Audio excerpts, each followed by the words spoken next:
상속재산 협의 분할, 분할 방식인 상속재산을 분할하는 분할 방식인 협의 분할에 대해서 알아보겠습니다.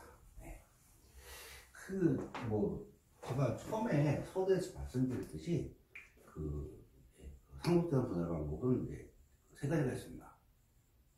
그 강의를 못 들은 분들을 위해서 잠깐 말씀드리겠습니다. 이 상속재산 분할은 상속이 일어나면 이제 법정 지분대로 분할이 됩니다. 법정 상속분이죠. 근데 요거는 잠정적입니다. 잠정. 이게 잠정적이 아니라면 뭐 상속재산 분할 심판 청구 소송이라든가 이런 게 필요 없습니다. 이걸 확정하는 게 유언이고, 우리가 많이 하는 상속재산 분할 협의가 있습니다. 뭐 이게 안 될 때 우리가 보통 얘기하는 우리가 저희 영역입니다.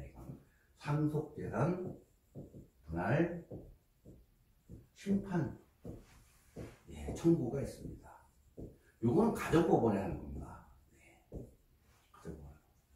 자, 보통 이제 이런 세 가지 방식으로 이제 상속재산이 상속재산을 누가 받게 되느냐, 얼마큼 받게 되느냐, 그리고 어떤 방식으로 받게 되느냐가 이제 결정이 됩니다.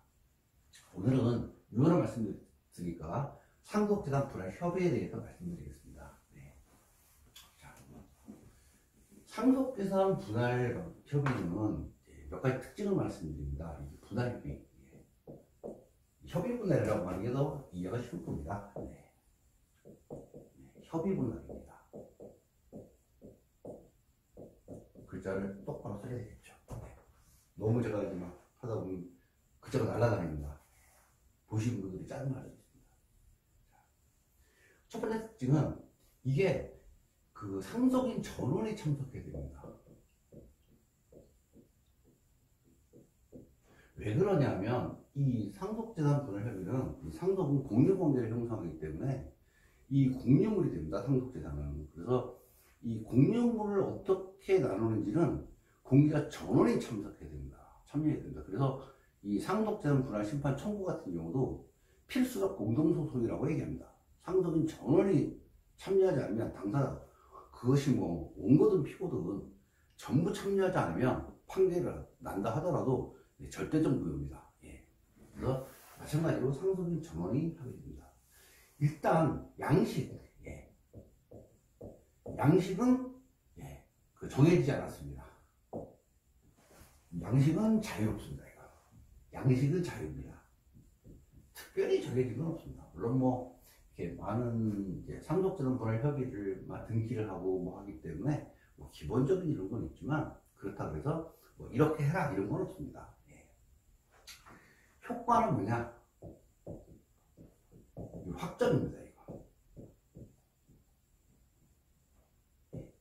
상속인 전원이 모여가지고 협의 분할의 도장을 딱 찍어버리면 이거를 바꿀 수 없습니다. 다시.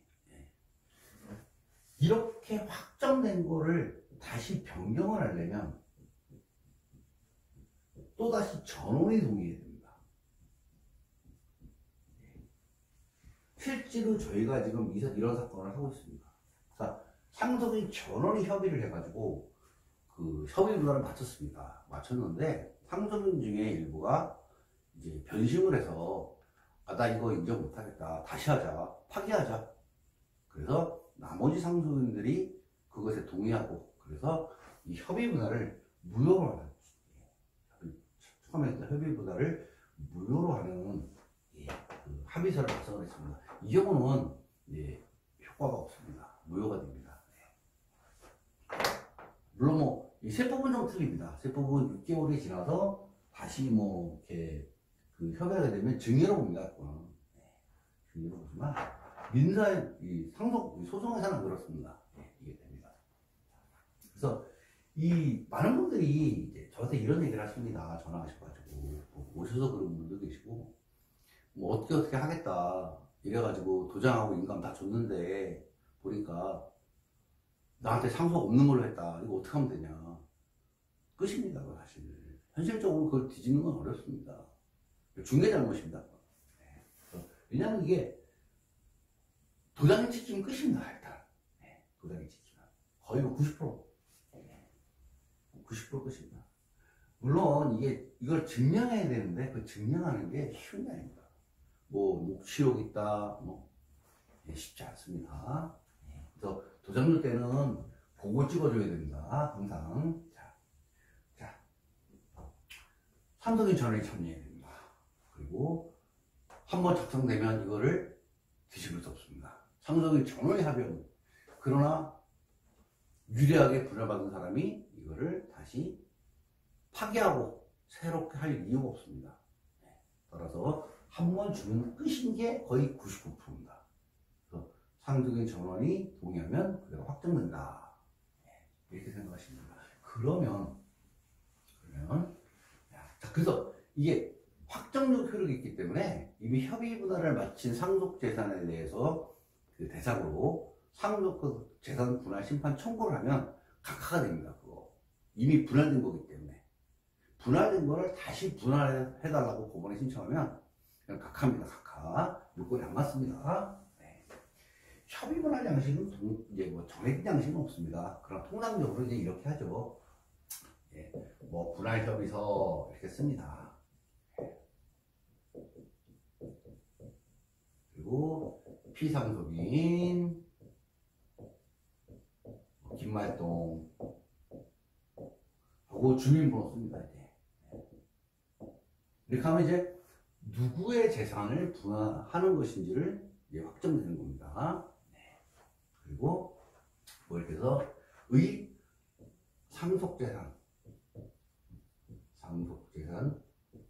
뭐 부동산이 하나밖에 없으면 그냥 하나만 딱 여기다 쓰면 됩니다.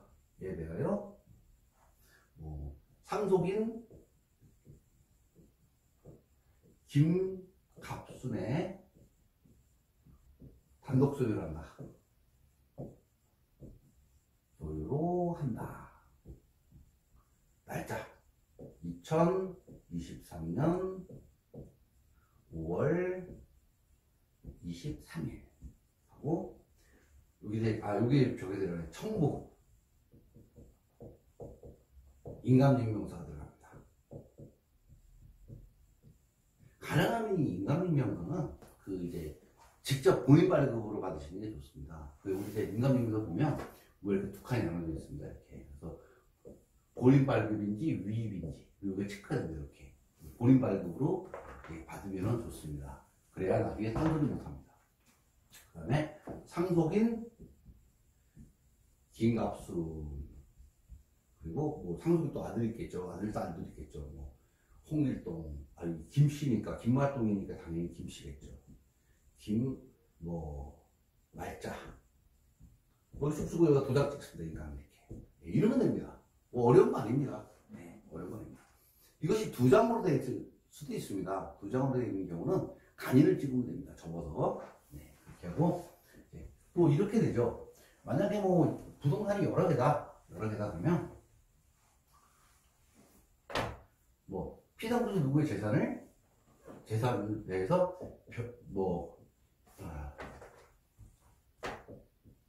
별지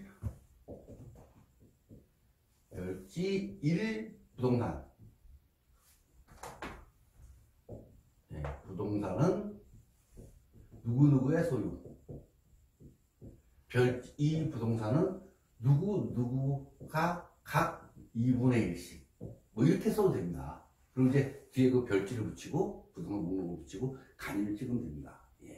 그래서 양식은 뭐 특별한 게 없습니다. 이렇게 이제 하고 이제 다만 이제 하실 게 내용 쓰잖아요. 그렇게 아까 말씀드린 것처럼. 그 다음에 여기다가 청부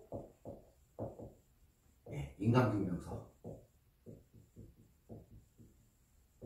하고 날짜 2023년 5월 23일 쓰고 상속인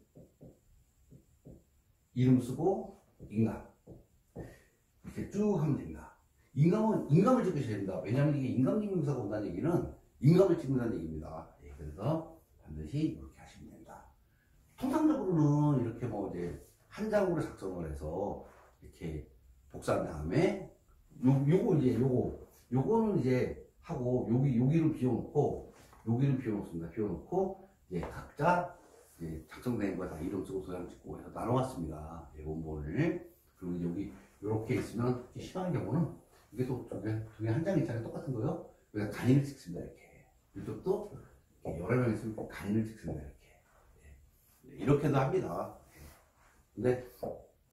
근데 이거는 이제 그 협의 분할을 했다는 증거고, 등기할 때는 사실 이거 안 씁니다. 등기할 때는 등기용 그게 있습니다. 따로 있는데, 그걸 정해진 양식으로 이렇게 보통 이제 하나씩 씁니다. 관할 등기소가 이제 한 번 되면 관할 등기소별로 작성을 합니다. 그래서 이렇게 찍고 임명령 편부하고 뭐 합니다. 이제 말씀드린 것처럼 이제 그 등기소에 집어넣어야 되니까. 그런데 만약에 이렇게 만들었는데 등기용 합의서에 협조 안 해준다. 그러면 소송하면 됩니다. 소송하면 됩니다. 왜냐면 합의서가 있기 때문에 소송하면 무조건 승소 판결 받습니다. 그래서 분할 협의는 이렇게 하시면 됩니다. 이것이 상속지상 분할을 나누는 방식 중에 두 번째 방식. 협의 분할 방식입니다. 일반적으로 이거 많이 하십니다. 소송으로 가는 경우는 드물죠. 그럼 이제 저희가 하는 경우일게요. 오늘은 상속재산 협의 분할 방식, 그리고 어떤 게 주의할 점, 효과에 대해서 간략히 말씀을 드렸습니다. 다음 시간에는 마지막 저희가 하고 있는 상속재산 분할 심판 청구가 어떤 건지에 대해서 간략히 말씀드리도록 하겠습니다. 그러면 다음에 다시 뵙도록 하겠습니다. 오늘 들으시느라 고생하셨습니다.